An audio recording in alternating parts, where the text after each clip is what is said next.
L'oligothérapie, c'est le traitement par l'infini petit et c'est surtout retrouver nos apports initiaux. Nous sommes tous à la base des cellules et chaque cellule est constituée d'oligo-éléments qui vont faire un travail au quotidien, des réactions biochimiques dans le corps et qui vont nous permettre de vivre, d'exister, d'être heureux, de dormir, de faire du sport, de vivre, quoi. AVS avec Philippe Robichon. À votre santé, bienvenue sur Beurre FM, une nouvelle matinée santé naturelle avec mon invité, le docteur Amin Achit. Bonjour et bienvenue. Bonjour, ravi d'être avec vous et ravi d'être avec vos auditeurs. Alors, docteur en médecine et auteur du grand guide de l'oligothérapie aux éditions Médicis. Vous avez découvert sur le tard l'apport des médecines douces. Pour tout le monde, qu'est-ce que c'est que l'oligothérapie ? L'oligothérapie, c'est le traitement par des oligo-éléments, c'est le traitement par l'infini petit et c'est surtout retrouver nos apports initiaux. Nous sommes tous à la base des cellules et chaque cellule est constituée d'oligo-éléments qui vont faire un travail au quotidien, des réactions biochimiques dans le corps et qui vont nous permettre de vivre, d'exister, d'être heureux, de dormir, de faire du sport, de vivre, quoi. Oligo, ça veut dire... Petit, peu. Peu. Et c'est pas parce que c'est peu que c'est insignifiant. Ah, pas du tout, bien au contraire. C'est extrêmement efficace, discret, présent partout et très, très, très actif. L'oligo-élément a une action beaucoup plus grande que sa taille. C'est exactement par les réactions et c'est souvent un cofacteur de toutes les réactions chimiques. Et par exemple, notamment, c'est avec les hormones qui nous dirigent, qui régissent notre corps. Ça fait partie des cofacteurs les plus importants des réactions chimiques et des réactions hormonales. Alors, les oligo-éléments ont été utilisés de tout temps, et ont été mis dans la remise avec l'arrivée de la pharmacologie et des nouveaux médicaments. Vous êtes pour finalement la cohabitation des deux. La médecine traditionnelle, allopathique et la médecine naturelle. Tout à fait. Ça vient combler des lacunes ou des oublis. Là où même, on pourra parler de chirurgie tout à l'heure, mais là où vous avez l'allopathie qui va être directement pour traiter le symptôme, avec l'oligothérapie, on va traiter un terrain. Par exemple, quand on parlera d'allergie, vous venez avant l'arrivée des pollens, vous allez préparer le corps à mieux résister, à ne pas recevoir l'allergène d'une façon trop prépondérante. Vous aurez la même chose, on parlera sans doute du Covid aussi, mais c'est d'avoir une immunité ad hoc au moment où vous allez rencontrer le virus. Alors, il faut lui rendre la paternité de l'oligothérapie. Il s'appelle Jacques Ménétrier. Et alors, il a inventé l'oligothérapie, mais il a invoqué une théorie, la théorie des diathèses. Qu'est-ce que c'est que la théorie des diathèses ? Alors, d'abord, si je peux me permettre de vous corriger, il n'y a pas que Ménétrier, il y a eu le docteur Foire, il y a eu beaucoup de docteur Foire, F-O-U-A-R-D. Ah, ça s'invente pas. Ça s'invente pas, non, mais qui, avec le docteur Ménétrier, en fait, Ménétrier arrive en 1930, plutôt. Ça date de l'Antiquité, l'oligothérapie, c'est une merveilleuse histoire, et vous avez de passionnants médecins. Paracels, vous avez Avicenne sur cette radio. Je peux en plus parler de Vous pouvez en parler Avicenne sur toutes les radios. Mais en plus, celui-là a une connotation très particulière parce qu'il a fait énormément de choses dans l'Orient. Mais vous avez aussi ça, vous avez le gynécologue Cred qui a travaillé aussi là-dessus, Paracels, vous avez pas mal de gens. Donc Ménétrier a fait 4 diathèses, il a classé les patients en 4 types de terrains, en disant que pour chacun des terrains, vous aviez différents comportements. Je vais essayer de faire simple. Vous avez des patients... Mais c'est super important parce que on le voit, alors nous on fait beaucoup d'émissions sur le sujet, que le terrain c'est la base de tout finalement. Oui, exactement. Vous êtes prédisposé, c'est ce qu'on va essayer de retrouver dans ce guide. Vous avez des tendances naturelles, des tendances à avoir des petits coups de mou. Vous allez avoir des tendances à être un peu hyperactif. Vous allez avoir des tendances à être plutôt allergique, des tendances à mal dormir. Vous avez chacun. Et ce guide va essayer de vous donner les clés pour trouver à quel type de terrain vous appartenez, pour mieux le prendre en charge et pour mieux traiter par avance tout ce qui peut vous arriver comme embarras, comme petits maux du quotidien, comme grands maux qui peuvent conduire à des maladies plus graves. Voilà. Donc il y a la diathèse allergique. Exactement. Une autre. Il y a une diathèse hyposténique. Alors ça va vous donner quelque chose, c'est un terrain à risque d'infection hyposténique, on peut en parler beaucoup aujourd'hui. Vous avez la diathèse dystonique. c'est quelqu'un qui va avoir beaucoup moins d'énergie, qui va être apathique, dont on va dire, on va aller regarder la thyroïde pour voir ce qui se passe. Et puis vous avez une diathèse anergique qui, à l'opposé de la diathèse allergique, va montrer une baisse des défenses immunitaires et un manque de réactions qui vont être inadaptées. Et puis vous avez quelque chose d'un peu plus complexe, au-delà de ces 4 diathèses classiques, qui est le syndrome de désadaptation, où on va être un peu en disconnexion avec les choses. Et c'est là qu'on va revenir sur le zinc et le zinc cuivre, par exemple. Mais je ne veux pas aller plus loin, je veux rester dans quelque chose d'assez simple. J'imagine que vous êtes servi de ces diathèses pour élaborer un outil qui s'appelle l'oligoscope, dont on parlera tout à l'heure. Exactement, mais on est allé même un peu plus loin parce que Ménétrier représente une partie, ces diathèses représentent une partie de l'oligothérapie. Si on doit rendre grâce à quelqu'un, c'est peut-être à Mendeleïev aussi avec son tableau des éléments et cette classification qui a été tentée est de toutes parts. Et je vous dis que Ménétrier, c'est 1930, mais bien avant, on connaissait parfaitement tous ces oligo-éléments.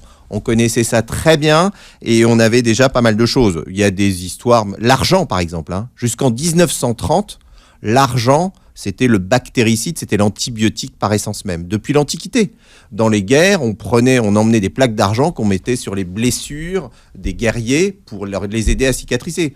Aujourd'hui, vous avez des pansements merveilleux aux colloïdes d'argent qui vous permettent d'éviter les infections.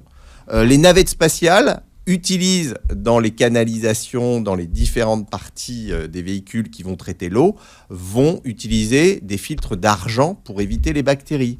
Vous avez toutes ces choses. Et quand on vous dit il est né avec une cuillère en argent dans la bouche, la belle histoire, c'est que globalement, avant, on offrait dans les familles bourgeoises une timbale en argent à la maman qui venait d'avoir un enfant pour que l'eau qui soit mise dans cette timbale soit plus pure. Et ensuite, on lui offrait une cuillère en argent, d'où cette expression. Donc c'est très amusant parce que tout ça revient d'il y a très longtemps. L'argent, c'est un oligo-élément. L'argent, c'est un oligo-élément. L'or est un oligo-élément aussi. Exactement. Par le exemple. fer, Ouais. le magnésium, le manganèse, le cuivre, vous avez énormément d'oligo-éléments. On en connaît et on en maîtrise certains. Le soufre, tout à fait. Vous allez avoir le bismuth. Vous allez avoir le phosphore, le fluor. Alors, il y en a qui sont plus ou moins connus. On va parler du sélénium, par exemple, qui est la fontaine de jouvence à lui tout seul. Mais vous avez aussi le lithium, qu'on a connu en psychiatrie, dans les psychoses maniaques. Alors, le lithium, selon le dosage, il peut à la fois être oligo-élément ou médicament, en fait. Exactement. C'est ça qu'il faut comprendre. Alors, faut faire attention parce que le lithium, à tort, a eu mauvaise presse, alors que c'est quelque chose de fantastique. En médicament, ça a été utilisé à des doses massives dans les psychoses maniaco-dépressives, et c'est ainsi qu'on a vu dans Vol au-dessus d'un nid de coucou des gens qui étaient complètement apathiques, qui étaient complètement déconnectés et qui ne bougeaient pas, qui étaient dans un coin, qu'on laissait toute la journée. Avec le lithium en oligo-éléments, c'est quelque chose de merveilleux. Juste un point, l'oligothérapie a pour fonction de vous amener au meilleur de vous-même. L'oligothérapie déteste le trop peu et déteste le trop. Elle va toujours, c'est un peu comme le yin et le yang, elle va vous ramener sur quelque chose de central. Vous êtes un peu apathique, le lithium va vous redonner un peu de forme, un peu d'efficacité. Vous êtes trop, le lithium va vous ramener à un stade plus calme, plus posé. Vous allez avoir la même chose avec l'iode. C'est l'effet régulateur, en fait, c'est ça. C'est un effet régulateur. D'accord. Ce qu'on appelle euthymique en médecine, normothymique, c'est-à-dire que vous n'êtes pas hyper, vous n'êtes pas hypo, vous revenez à quelque chose de normal. On a la même chose avec la glycémie. On a avec le chrome, qui est un merveilleux oligo-élément, vous allez avoir l'insuline, qui, au lieu de faire des pics, c'est-à-dire que vous prenez une confiture le matin, vous prenez des céréales, vous chargez de sucre à 8 heures, vous allez avoir une pêche d'enfer jusqu'à 10 heures, et à 10 heures, le trou, parce que vous avez tellement mangé de sucre que globalement, vous faites de l'hyperglycémie, vous avez trop de sucre dans le sang, et bien soudain, l'insuline va jaillir pour justement digérer ce sucre, et ça va vous donner à 10 heures une hypoglycémie. Qu'est-ce que ça fait l'hypoglycémie ? Ça va faire qu'à 10h15, vous allez entendre le hurlement de la machine distributeur de pain au chocolat et de bars Lyon, Mars ou ce que vous voulez, et vous allez vous jeter dessus. Et vous expliquez donc dans votre grand guide de l'oligothérapie comment le chrome, lui, va agir sur les envies de sucre. Exactement. Ce que je vous disais tout à l'heure, c'est l'hormone. Nous sommes dirigés par l'hormone. L'insuline est capitale. L'insuline, il faut bien la gérer. Le chrome est un cofacteur de cette réaction-là et il va aider l'hormone à agir au meilleur moment. C'est-à-dire que le chrome a une capacité à éviter les à-coups trop hauts ou trop bas de l'insuline. Il va donc réguler votre niveau de glycémie pour que ce soit au meilleur niveau. C'est-à-dire que quand vous venez de prendre du sucre, il va vous aider à le digérer pendant un peu plus de temps pour que vous n'ayez pas des à-coups trop hauts, trop bas. Et par exemple, ça va aussi réguler vos fringales de sucre, le chrome. Ça va vous donner naturellement envie de moins manger de sucre. Alors le chrome, si je vous dis vous perdez 800 grammes par mois, vous allez me dire, mais 800 grammes, c'est quoi? Je connais plein de régimes qui vous font perdre 10 kilos. Dans votre livre, vous dites 1 kilo par mois. Donc là, on a perdu 200 grammes, là. 800 grammes. Moi, je vous dis 800 grammes. Pourquoi? Parce que ça va vous amener tout doucement, mais ça va le faire en continu. Mais sur 10 mois, par exemple, ça fait 8 kilos. Donc c'est ça qu'il faut comprendre. 8 kilos, mais stop, ça ne vous fera pas maigrir. Ça va vous ramener à votre poids de forme. C'est-à-dire que si vous êtes constitué pour faire 82 kilos et que vous en faites à un moment 90, le chrome va avoir tendance à vous ramener vers ce poids-là, mais pas à descendre plus bas. Globalement, ça va vous ramener à votre poids de forme idéal. Voilà le rôle de l'oligothérapie, voilà le rôle du chrome, toujours vous amener au meilleur de vous-même. Et ça dans la durée. Sur ce que vous venez de dire, par exemple, quelqu'un qui nous écoute, qui a une maladie comme le diabète de type 2, ouais. Parce que là, il vous écoute, il dit « Ah oui, tu as vu le chrome, ça... Ouais. » Donc, est-ce qu'on peut s'auto-médiquer ou pour avoir et utiliser ce genre d'oligo-éléments, il faut d'abord aller voir un docteur qui soit formé en oligothérapie pour avoir une consultation? Alors, si vous avez déjà un diabète de type 2, j'espère que vous êtes déjà allé voir un médecin. En tout cas, ce que je peux faire à votre radio tout de suite, c'est de dire... Il y en a beaucoup qui ne sont pas diagnostiqués. Alors, là, donc il ne sait pas qu'il a un diabète de type 2. En revanche, si vous savez qu'à 50 ans, vous avez des résultats, ou à 45 ans, vous avez des résultats d'une glycémie un peu élevée, vous n'y êtes pas encore, vous êtes en prédiabète, ou vous êtes même avant ça, mais vous savez que vous avez un petit terrain à faire un peu trop de glycémie, dans ces cas-là, oui, le chrome est votre allié. Il est votre allié, alors on parlait du poids tout à l'heure, mais surtout, le problème du diabète, c'est cette régulation de l'insuline. Et pour réguler cette insuline et éviter ces à-coups d'hyper et d'hypoglycémie, oui, prenez du chrome. Alors vous parlez d'ailleurs d'une association qui a une action sur l'insuline, c'est le zinc, le nickel et le cobalt, par exemple. Oui. Oui, vous avez aussi ce genre de choses qui fonctionnent extrêmement bien et qui sont des catalyseurs et qui vont toujours aller jouer sur l'insuline aussi. Vous avez. Mais le premier que vous devez garder en tête, c'est le chrome. Le chrome est l'ami de l'insuline et c'est celui qui va la réguler. Donc j'ai envie de dire, prenez du chrome. Alors maintenant, parlez-en à votre médecin, bien entendu. Parlez-en à votre pharmacien, ils sont rompus à l'art de l'oligothérapie. Vous en avez certains qui sont passionnés par ça et qui vont vous en parler. En tout cas, dites toujours à votre médecin ou à votre pharmacien ce que vous prenez, il vous donnera des conseils. Voilà, c'est passionnant et je sais que vous vous intéressez de plus en plus à ces médecines. Alors douce, je ne sais pas, peut-être que pour l'oligothérapie, finalement, c'est très adapté parce qu'en tout cas, si elle n'est pas douce, c'est une médecine lente. C'est une médecine de traitement de fond, en fait. Oui, c'est-à-dire que pour tout énerver du traitement, ce sera toujours trop long.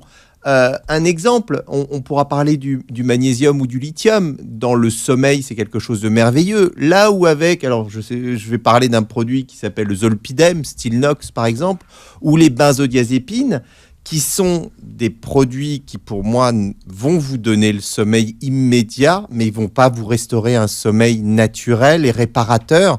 Et on connaît tous les méfaits de ces produits aujourd'hui. Avec le magnésium et le lithium, vous prendrez peut-être 3, 4 jours ou 5 jours. C'est la même chose que ce que je vous ai raconté sur le régime. Je ne vais pas vous faire perdre... On ne peut pas perdre 8 kilos, 6 kilos. Le corps ne peut pas comme ça à grande vitesse.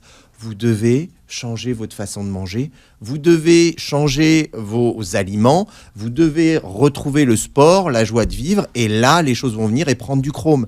Idem, vous allez avoir la même chose pour le sommeil. Il va falloir reprendre l'habitude de lâcher votre téléphone portable ou d'avoir une télé stressante et de prendre un quart d'heure pour se préparer comme on le fait pour nos enfants, de les préparer avec un temps calme, dans lequel vous allez lire, dans lequel vous allez préparer votre corps à mieux recevoir le sommeil. Et là, le lithium est une merveille de la nature qui va vous donner justement cette paisibilité qui va vous amener au sommeil. Au même titre que dans le réveil, le matin, on a généralement, quand on vient traiter ça, on a souvent des terrains anxieux à qui le matin on va donner du magnésium pour avoir un entrain, une positivité, une énergie calme et sereine. Et puis le soir, on va donner le lithium pour avoir justement un sommeil durable, de qualité, réparateur. Voilà, vous voyez, on est toujours dans ce yin et ce yang. On est dans notre rythme. Nous sommes qu'hormones et entre des hormones pour nous réveiller et des hormones pour nous on est entre la mélatonine pour la nuit et le cortisol pour le réveil. Pour le réveil, exactement. Mais vous allez retrouver tout ça avec la testostérone, vous allez retrouver ça avec les œstrogènes et progestérone. La testostérone, c'est pour les performances, entre autres. Ah oui. Oui, c'est le chasseur, c'est le chasseur. C'est pour les performances sexuelles, hein, Alors, vous restreignez la testostérone à un rôle qui n'est pas que sexuel, qui est aussi... il y a un gros chapitre dans votre livre. Hein. On en parle parce que c'est quelque chose sur lequel on a souvent beaucoup de demandes et sur lequel on a eu beaucoup de problématiques qui s'annoncent comme ça. Bizarrement, on vient trouver derrière une plainte somatique qui va être « j'ai des difficultés sexuelles » ou même des difficultés de couple. Et puis derrière, on va retrouver qu'il y a ce problème de testostérone. Alors, il y a un oligo-élément que je vais mettre en avant qui s'appelle le zinc. Le zinc est merveilleux. On en parlait tout à l'heure avec un organe qui est un organe le plus concentré en zinc, ou le zinc est le plus concentré, pardon, qui est la prostate. Évidemment, c'est l'homme. Et on va parler d'une hormone qui est la testostérone, qui effectivement est l'hormone sexuelle, mais qui va être la clé du bien-être, qui va être la clé de la fécondité, qui va être la clé du muscle. Hein. On l'a vu, hélas, dans des pratiques sportives, et c'est tout à fait interdit, mais de la prise de testostérone. On va aussi avoir une pêche intellectuelle. On va avoir des gens qui vont retrouver une bonne pêche. Et quand on a des problèmes de testostérone, il y a une sorte d'apathie, on s'amollit, tout ça. Chez la femme, on a la même chose. Et puis, je vais peut-être dire quelque chose à cette antenne, c'est qu'à partir de 25 ans, notre taux de testostérone commence à diminuer. Donc, quand on dit que chez l'homme, il n'y a pas d'andropause, si, la mauvaise nouvelle, c'est qu'elle commence à 25 ou 30 ans. C'est un mythe qui vient de tomber. Ah oui. Alors, il y a 2 mythes que je vais faire tomber. Le deuxième, c'est dans l'infertilité, puisque c'est aussi un sujet qui est extrêmement clair. C'est que la mauvaise nouvelle, c'est que l'infertilité, ça concerne dans 1/3 des cas les femmes, dans 1/3 des cas les hommes, et dans 1/3 des cas, les deux ensemble. C'est-à-dire que si ils changent de partenaire, ils auront des enfants, mais que tous les deux, ça ne prend pas. Et dans 10%, on ne sait pas expliquer. En tout cas, je fais tomber le tabou l'infertilité, c'est féminin, c'est pas vrai. Alors donc, on l'a compris, le zinc, c'est l'oligo-élément incontournable de la fertilité chez les hommes. C'est aussi la star de la pandémie Covid-19, puisqu'effectivement, on a beaucoup parlé des effets du zinc pour renforcer notre immunité. Oui. Donc, qu'est-ce qu'il faut comprendre de ça ? Alors, le zinc est un cofacteur de beaucoup de réactions chimiques. Et en fait, le zinc vient apporter les défenses qui se caractérisent par les anticorps, évidemment, et viennent apporter des défenses directement plus musclées contre l'antigène, contre ce qui va arriver. En fait, on le découvre aujourd'hui, mais ça a toujours été connu, cette efficacité du zinc. On le découvre aujourd'hui à la sauce coronavirus, mais vous l'aviez depuis l'Antiquité. On savait que le zinc avait ses propriétés qui étaient de lutter, de renforcer l'immunité collective. D'accord ? Donc en fait, l'idée, c'est de ne pas prendre simplement de se bourrer de zinc tout à l'heure pour aller sortir parce qu'on va dans une soirée ou on va dans un endroit où les gens ne respecteront peut-être pas complètement les gestes barrières, bien qu'on le déconseille. Mais en revanche, c'est de le prendre au quotidien pour renforcer ses défenses immunitaires. Vous avez d'autres oligo-éléments dont on parle moins, qui sont extrêmement intéressants. Et je viens de lire une étude qui a été faite par une excellente équipe à Saint-Étienne sur le cuivre. Alors là, les résultats, et je prends toutes les précautions oratoires, c'est une étude in vitro, mais à la prise de cuivre, le cuivre aurait une efficacité directe sur le coronavirus. Attention, c'est du in vitro. J'attends avec impatience des études in vivo. D'accord ? On a un troisième oligo-élément qui est extrêmement, et c'est l'antioxydant le plus puissant de l'organisme, c'est le sélénium. Et le sélénium est un oligo-élément qui va renforcer vos défenses immunitaires. Au-delà de ça, le sélénium est la fontaine de jouvence, puisque c'est celui qui va ralentir la mort cellulaire et permettre à tout votre corps de rester jeune plus longtemps. Donc là, ce sont les oligo-éléments que vous venez de citer, ce sont les oligo-éléments qui participent au renforcement de notre système immunitaire. Exactement, au même titre que j'aurais pu citer, en sortant des oligo-éléments, j'aurais pu citer la vitamine D, par exemple. Vous voyez, dont il a été fortement question aussi. Mais on confond souvent, d'ailleurs, vitamines et oligo-éléments. Et on parle des d'ailleurs, vitamines et minéraux. On parle d'hormones sur la vitamine D, en parlant de vitamine D parfois aussi. Bien sûr, bien sûr. Alors, bon, pour le coup, moi, je ne parle pas d'hormones quand je parle de vitamine D, mais on est avec ce couple-là, zinc-vitamine D, avec un cocktail qui est extrêmement intéressant sur les défenses immunitaires. Mais pas que contre le Covid, encore une fois, pas contre, contre le coronavirus.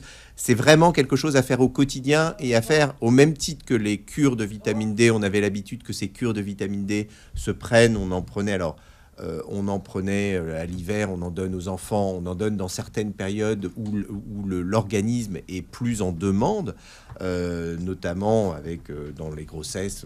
Voilà. Donc on a plusieurs choses et à certaines phases de l'adolescence, mais c'est tout le temps, c'est au quotidien qu'il faut renforcer ses défenses immunitaires. Il y a des interactions, il peut y avoir des interactions entre certains oligo-éléments. Vous parliez du zinc, par exemple. Le zinc et le fer, ça ne fait pas bon ménage. Pourquoi ? Alors, le fer de façon générale, globalement, le fer, ça ne favorise pas l'absorption de certains oligo-éléments. En fait, il vient lutter. En fait, tous ces oligo-éléments, on parlait du tableau de Mendeleïev tout à l'heure, il y a des anions, il y a des cations, il y a des électrons. Et en fait, certains d'entre eux vont interagir et vont pas favoriser l'absorption. Alors, ça ne veut pas dire que c'est délétère, et c'est ça la beauté de l'oligothérapie, c'est que globalement, si vous en prenez trop, ça va l'éliminer. Si vous n'en prenez pas assez, ça va être une carence, et là, il faudra la combler. Mais globalement, il n'y a pas de risque, il n'y a pas d'effet secondaire, on est en train de parler de beaucoup d'effets secondaires, de vaccins, de thérapeutiques, de je ne sais quoi. Avec l'oligothérapie, vous avez cette sécurité d'emploi. Vous êtes sur des doses qui sont... si on respecte les doses, bien sûr, attention. Si on respecte les doses. On parlait du lithium tout à l'heure ensemble. Ouais. Donc, le lithium, si vous le prenez à des doses massives, ceci étant, si vous voulez prendre l'équivalent avec de l'oligothérapie, le lithium en oligothérapie, vous devriez prendre 1000 ou 2000 ampoules et je vous mets au défi de les prendre dans le temps limité. Voilà. Donc, pas de fer et pas de zinc ensemble, en tout cas. Ouais. Comment est-ce qu'on prend les oligo-éléments ? C'est sous forme de cure, c'est ça ? Alors, généralement, c'est du traitement long, vous avez absolument raison. On va les prendre sous forme de cure. Alors, le sélénium, on va le prendre plutôt en cure courte de 10 jours, au maximum d'1 mois, et on va faire des fenêtres thérapeutiques. En tout cas, gardez le réflexe qu'idéalement, un oligo-élément se prend plutôt le matin, sauf pour le lithium qui aide à dormir, qu'on prend le soir, et on le prend à distance des repas. C'est-à-dire qu'on va le prendre soit une demi-heure après le petit-déj, soit un quart d'heure avant le petit-déj. Et si on en prend plusieurs, dans ces cas-là, on va espacer les uns des autres. On préfère toujours les espacer les uns des autres. D'accord. Et on les espace des repas aussi. On les espace les uns des autres et on les espace des repas. Effectivement. Puisqu'il peut y avoir des interactions. Avec le bol alimentaire, Voilà. D'accord. Et il faut procéder, dites-vous, à des fenêtres thérapeutiques. Donc, on fait des cures de combien de jours, par exemple ? Par exemple, vous êtes à risque, vous avez un terrain allergique, vous allez prendre du manganèse. Ce qu'on va vous recommander, c'est si vous êtes sensible au boulot ou des choses comme ça, vous connaissez la période dans l'année, en avril, vous allez souffrir, vous allez avoir les yeux qui pleurent, la rhinite allergique, les différentes choses. Ce qu'on va vous recommander... Ça me fait penser à quelqu'un, ça, d'ailleurs. C'est 2 mois avant de commencer à prendre votre traitement manganèse, d'accord, en traitement de fond continuellement. Et vous pouvez, au moment de la période qui est polémique, vous allez pouvoir continuer pendant cette période-là. En revanche, à distance, vous l'arrêterez. Le plus spécifique, c'est le sélénium, parce que le sélénium, tout dépend de celui que vous prendrez. Alors, il y a plusieurs médicaments sélénium, il y a plusieurs compléments alimentaires, mais c'est surtout, moi je vais parler de médicaments là, on va avoir tendance à les prendre 1 mois et à les arrêter 10 jours, et puis à reprendre 1 mois. Par exemple, chez les tabagiques, on va avoir tendance à respecter ces fenêtres thérapeutiques. Voilà. Oui.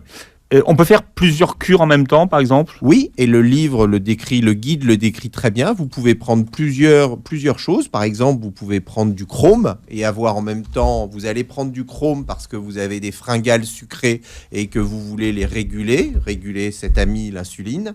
Et puis à côté de ça, vous aurez par exemple un magnésium le matin pour être serein parce que vous souffrez d'un peu d'anxiété.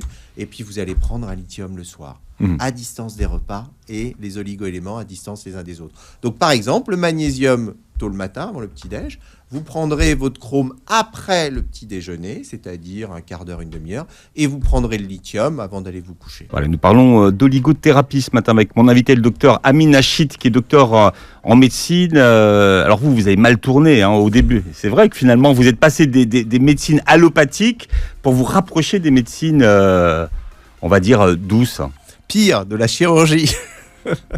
Donc vous voyez, et avec une prise de conscience qu'il fallait traiter le patient dans son entier et ce qui m'a beaucoup arrangé avec l'oligothérapie, c'est que c'est pas du tout antithétique. Les deux vont bien ensemble. Allopathie, elles peuvent fonctionner ensemble, les deux. Elles ne sont pas antinomiques ou quoi que ce soit. Et leurs actions sont très complémentaires. Et je n'ai que de l'admiration pour l'une et pour l'autre. De mon point de vue, il faut accepter les deux. Mais c'est vrai que la prise en charge de certains maux du quotidien doit se prendre au long cours. Et pour le long cours, l'oligothérapie a une véritable intelligence. Et c'est le cancer du sein, finalement, qui vous amène à vous intéresser à l'oligothérapie? C'est au-delà du cancer du sein, c'est ce qu'on appelle aujourd'hui le ganglion sentinelle, mais c'est aussi la préservation. J'ai été choqué par les lymphœdèmes qu'on pouvait faire après cancer du sein, où finalement, alors c'est de plus en plus satisfaisant, mais ça n'est pas encore assez. On arrive après une chirurgie avec des prothèses mammaires à camoufler les effets de la chirurgie et du cancer.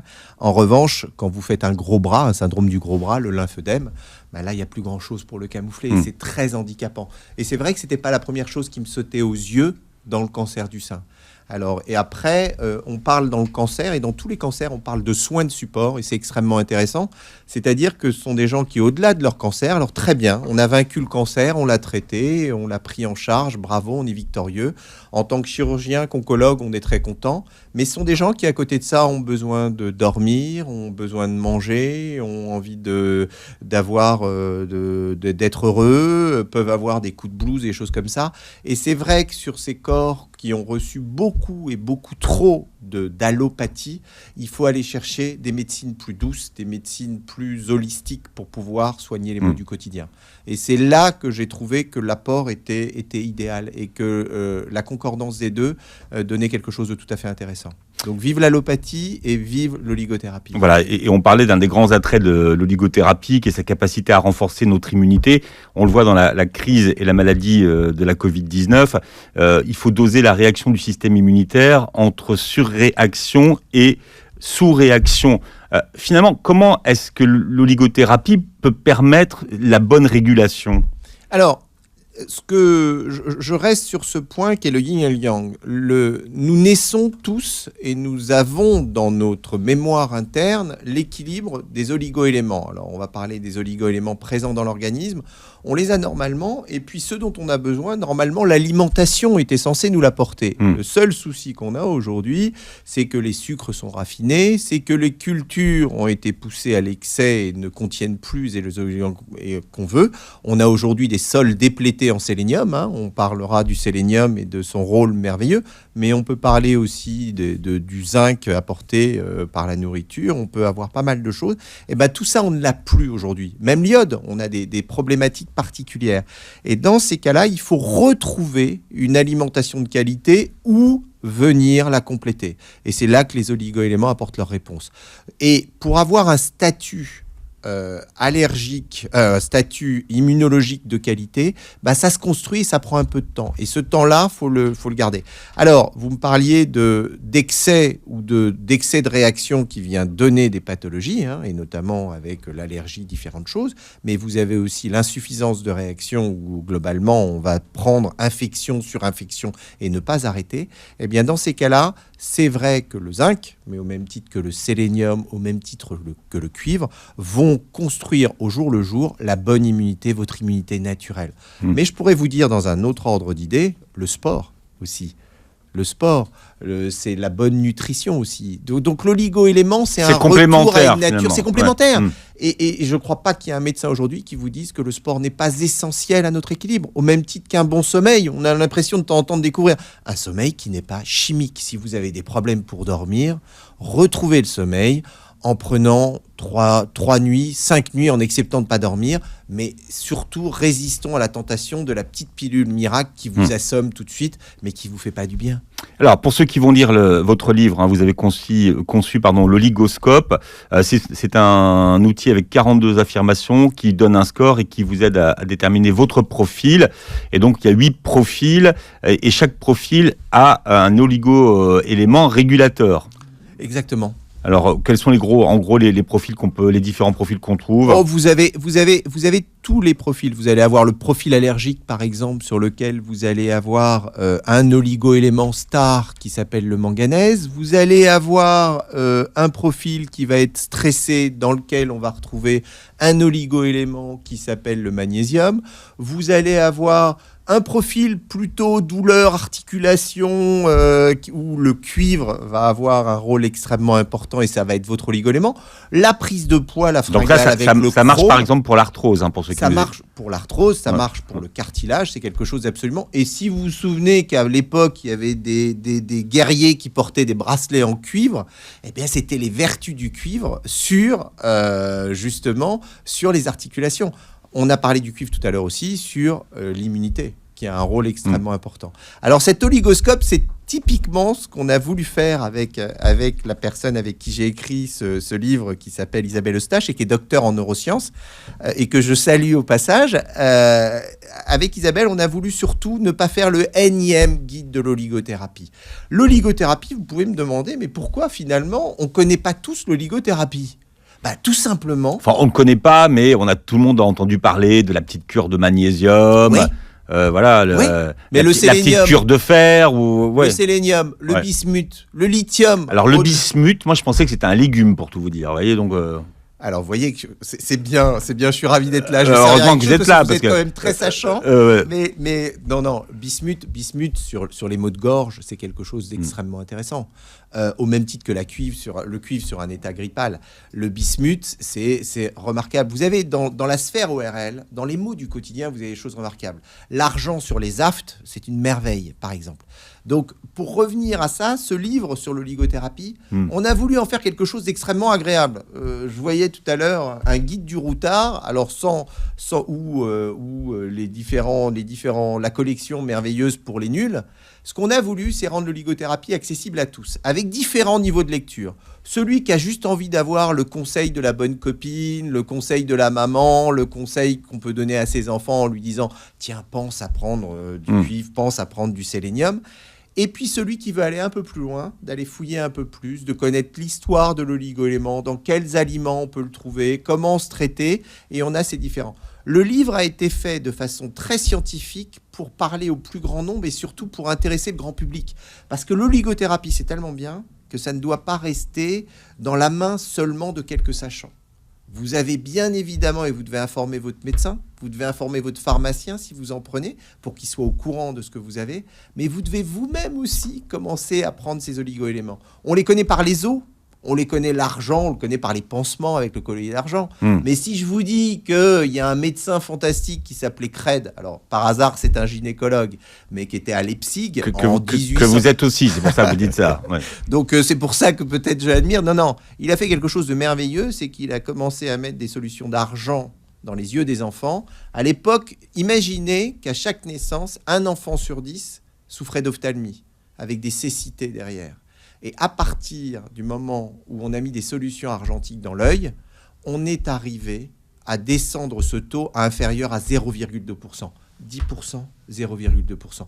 Et aujourd'hui, c'est toujours quelque chose qui est fait, qui est pratiqué. Donc vous voyez, on est dans quelque chose où finalement, on a avancé. Mais cette médecine, l'oligothérapie, est ancestrale, mais c'est aussi une médecine du futur. Vous parliez du zinc et de la prostate tout à l'heure. On pourrait parler de l'or aussi, qui a des propriétés sur lesquelles on est en train de faire des recherches énormes sur le cancer de la prostate, sur le cancer du sein, avec des récepteurs, différentes choses. Mais je ne vais pas rentrer dans la complexité, mais les oligo-éléments ont encore énormément à nous dire, énormément à nous délivrer. Et il y a de très belles recherches. Alors, on parlait du sélénium tout à l'heure. C'est l'oligo-élément de jouvence, finalement, le sélénium. Ah, c'est sans doute l'oligo-élément.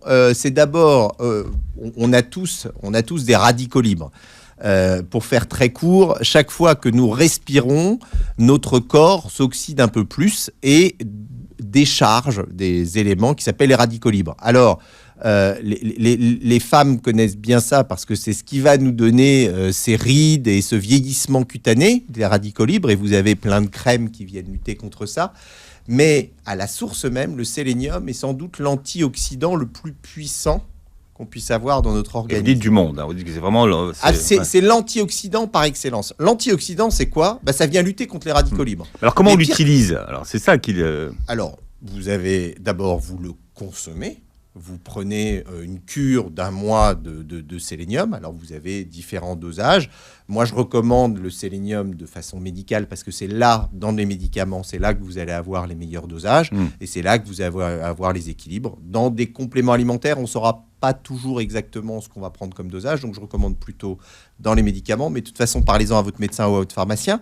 Et puis, on va le prendre le matin, à distance du petit déjeuner, et on va le prendre pendant une cure d'1 mois. On fera une fenêtre thérapeutique de 10 jours et on reprendra après. Je le recommande aussi aux gens qui fument, puisque là, on a des radicaux libres, mais dans un environnement extrêmement pollué, tout nous pousse à faire des radicaux libres, donc à oxyder.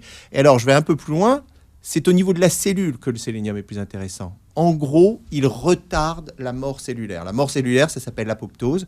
Le sélénium va donner une plus longue vie à nos cellules, qui évidemment se renouvellent. On sait que les cellules se renouvellent, mais... Apoptose. Voilà. Apoptose. C'est le mot du jour, là.